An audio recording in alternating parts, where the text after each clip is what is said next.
So, we now come to the very coveted Politician of the Year, and to present it, please welcome the President of the Kaleidoscope Trust and Speaker of the House of Commons, John Bercow.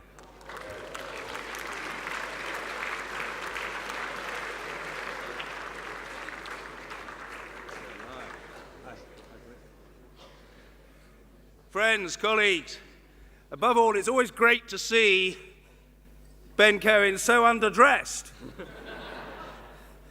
And somebody's just said, "Oh, I like your tie, John." And I said, well, this tie is one of my more understated ones. I prefer the demonstrative and flamboyant. But first thing I want to say is thank you, Ben, for inviting me, for allowing me to be amongst your number, and for giving me the opportunity to share in the commendation of all of you and all outside of Church House tonight across the country who have done so much to bring happiness to the lives of people who culturally and as a matter of deliberate policy and legislation were for decades, if not centuries, denied that chance of happiness.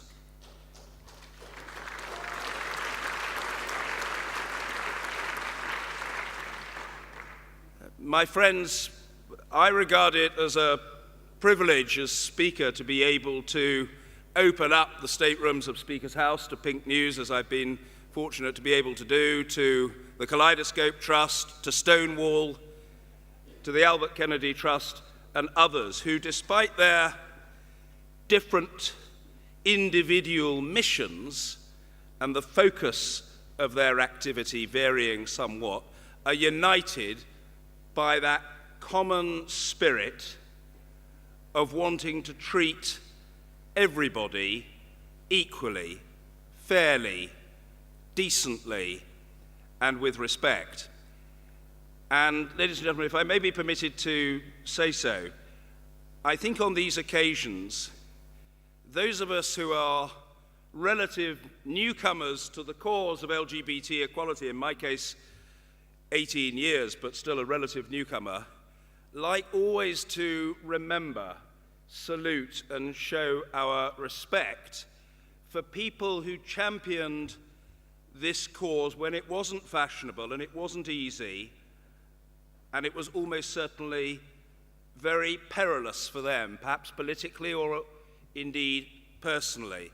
I'm thinking, my friends, of people like Chris Smith, who's here tonight.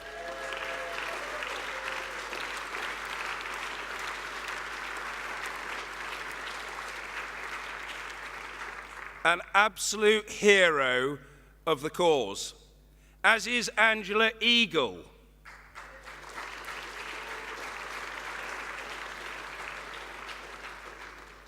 As is Michael Cashman. And indeed, as is Alan Duncan to boot. All of those people have made their contribution, and I think it deserves to be respected. My friends, I'm often moved to observe that in this country, it is quite the most remarkable transformation that has been secured by persistent endeavor and an absolute unwillingness to take no for an answer. And the effect of that persistent endeavor, an absolute unwillingness to take no for an answer, to put up with the continued blight and scourge of discrimination, is that we have traveled in half a century last year, from the legal denial of the right of gay people to be gay to a position of virtual, complete legal equality. The denial of that right to love to a position in which most, virtually all of what needs legislatively, if not culturally, to be achieved has now been achieved. I hope you share the pride that I feel in my parliamentary colleagues, that has been achieved by real leadership that has ultimately produced a cross-party consensus. I think the first person I'm just going to mention in this context is almost certainly gone now or is doing photos in another room, but I want, if I may, to reference him, because for many years I was a Conservative MP, albeit of a perhaps mildly rebellious and eccentric disposition. The first government that really made a striking and transformative change of a progressive character for the betterment of the lot of LGBT people and for the improvement, frankly, in the quality of life and the social mores of this country was the government of Tony Blair.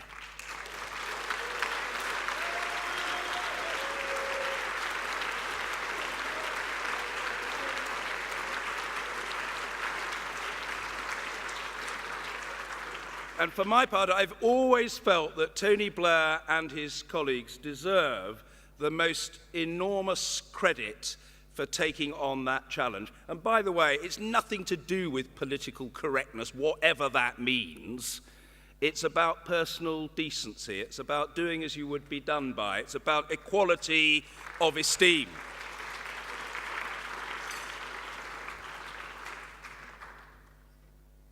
The coalition government of David Cameron and Nick Clegg took up the cudgels too, and they deserve respect for what they achieved. Indeed, I've occasionally even been moved to observe that the passage of that wonderful, life-enhancing piece of legislation, the Same-Sex Marriage Act, is the greatest single achievement of the Cameron-Clegg coalition government.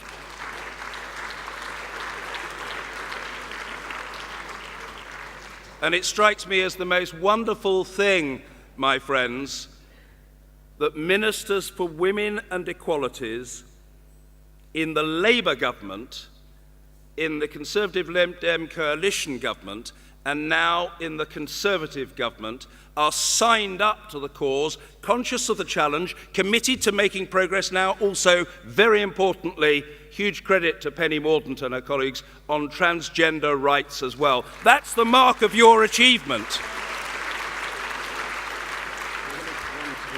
Yeah. So we're going to witness a video. Thank you, by the way, for putting up with me. We're going to hear the list of nominations for the award which it's my privilege to present, the award of Politician of the Year.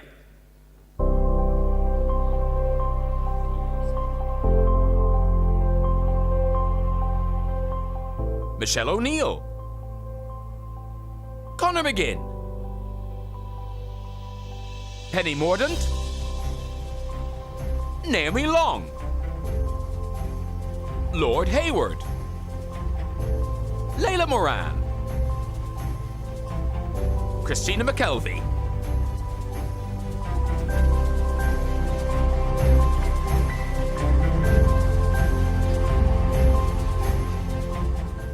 A fantastic list of nominees, I hope you will agree. It is a commentary on and a brilliant illustration of effective bicameralism, of cooperation between the House of Commons and the House of Lords, that the winners tonight, the two winners, the joint winners of the Politician of the Year award, are the two parliamentarians who are working night and day to try to deliver the marriage equality that people in England, Scotland and Wales now take for granted in Northern Ireland.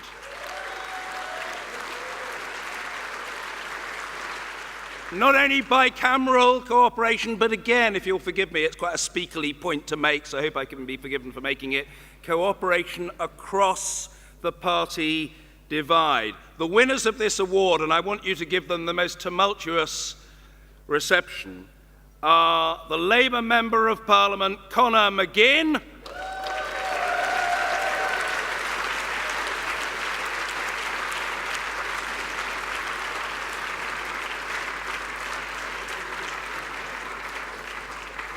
And the noble Lord, the Lord Hayward.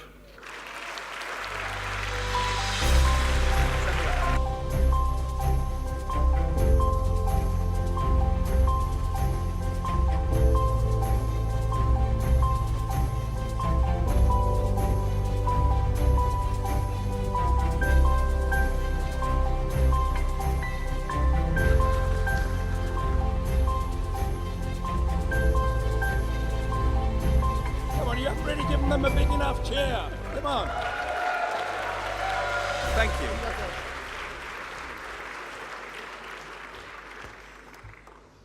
Well, thank you, Mr. Speaker. Thank you to the Pink News. It's overwhelming to receive this award on behalf of all those LGBT couples in Northern Ireland who tonight still aren't treated equally in the way that everyone else across both the UK and Ireland is. I hope that this sends a very strong message to government here that this is an issue that isn't going away. In some respects, the award is premature because we haven't yet achieved marriage equality in Northern Ireland. But the noble Lord and myself, who wouldn't be a natural fit of sorts. I know when people look at me and listen to me, they think it screams metrosexual doyen of the LGBT community. And of course, anyone knows me will think the same, of course. But look, as I said in my speech in the House of Commons, and I made this point at the Council of Europe last week, funnily enough, this is not about necessarily people being married or even people being gay. It's about people being equal.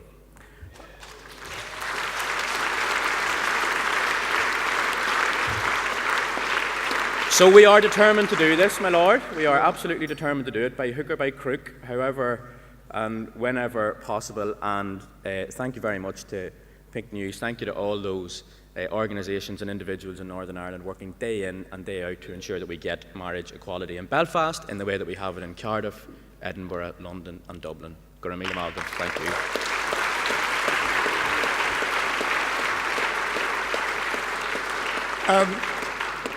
Ladies and gentlemen, can I thank Pink News enormously for this award. I'm honoured, flattered, embarrassed, because as Conor says, we haven't actually achieved anything yet. We've tried to. Some of you will recognise that I'm wearing the club tie of the King's Cross Steelers, the world's first gay rugby club, of which I was founder chairman. I'd like to thank all the men in the audience who've provided so much pleasure to so many of their members.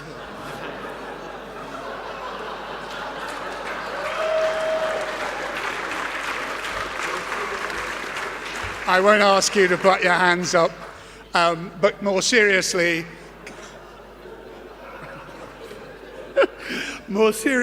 can I say that Conor and I will not rest. To the ministers that are in this room, to the other politicians from other parties, we want equality in Northern Ireland, we deserve equality in Northern Ireland, and we deserve it quickly. Thank you very much indeed.